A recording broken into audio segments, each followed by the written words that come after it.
ये vitamin E के capsules बड़े काम की चीज है। इसे अलग अलग तरीके से यूज करने पर आप अपनी सुंदरता को और ज्यादा बढ़ा सकते हैं। कैसे, मैं आपको बताता हूं। सबसे पहले तो विटामिन ई के कैप्सूल्स को एलोवेरा के साथ मिक्स करके हल्के हाथों से अपने चेहरे पे मसाज करने पर आपके चेहरे पे और ज्यादा ग्लो आने लगता है। दूसरा, विटामिन ई के कैप्सूल्स को नारियल तेल के साथ मिक्स करके अपनी स्कैल्प और हेयर पर लगाने से आपके हेयर चमकने लगेंगे।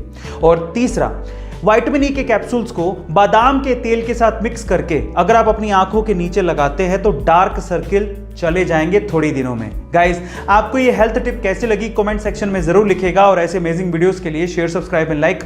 मिलता है अगली वीडियो में। क्या करण जौहर बॉलीवुड छोड़ने वाले हैं? सुशांत के जाने के बाद सुशांत के फैंस के अगर सबसे ज्यादा कोई निशाने पर हैं तो वो है करण जौहर। सोशल मीडिया पर करण जौहर के फॉलोवर्स लगातार घट रहे हैं। उन्हें अपने ही शो द कॉफी विद करण से हाथ धोना पड़ा और उनका ये शो पूरी तरह से बैन हो चुका है। मामी इंटरनेशनल फिल्म फेस्टिवल के बोर्ड मेंबरशिप से उन्हें रिजाइन करने को कहा गया है। इसके अलावा बिहार में उनकी मूवीज को बैन कर दिया गया है और उनके खिलाफ एक केस भी फाइल किया गया है। इतना सब कुछ होने के बाद भी किसी भी स्टार या स्टार किड ने करण के लिए स्टैंड नहीं लिया, जिसके लिए करण ने बहुत कुछ किया था। और ये सब देखने के बाद करण जौहर ने अपने सोशल मीडिया हैंडल से बहुत सारे स्टार और स्टार किड को अनफॉलो कर दिया। करण जौहर भी नहीं जानते थे कि उनके साथ कुछ ऐसा होने वाला है। आपका इसके बारे में क्या कहना है, चैट सेक्शन में लिखना मत भूलिएगा।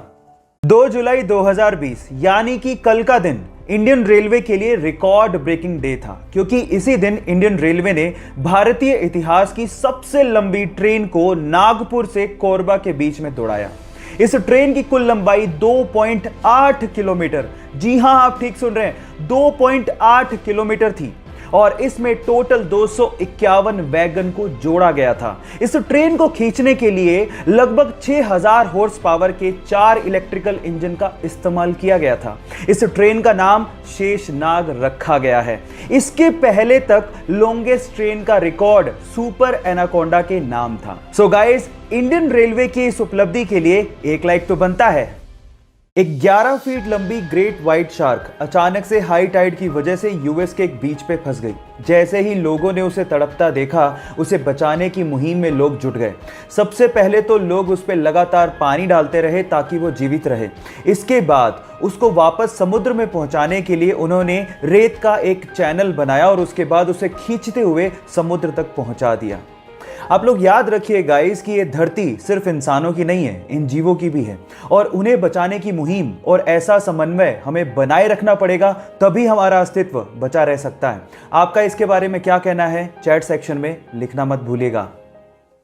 किसी देश के फौजी को तब कितना गर्व महसूस होता होगा जब उस देश का प्रधानमंत्री उसके कंधे पर हाथ रख के बोले कि मुझे तुम पे गर्व है, मुझे तुम पे गर्व है, इस देश को तुम पे गर्व है, तुमसे ज्यादा मुझे तुम्हारी मां पर गर्व है जिसने तुम्हें पैदा किया। तुम्हारा हौसला इन पहाड़ों से भी ऊंचा है, तुम्हारे इरादे इन चट्टानों से भी मजबूत हैं। इन लाइनों को सुनने के बाद तो किसी का भी सीना फक्र से चौड़ा हो जाएगा। एक लीडर वही है कि जब उसकी जरूरत हो वो वहां पे मौजूद हो, और हमारे देश के प्रधानमंत्री ने लेह लद्दाख जाके ऐसा ही कुछ किया। मुझे गर्व है भारतीय होने पर। आपको ये सुन के कैसा लगा, चैट सेक्शन में लिखना मत भूलिएगा।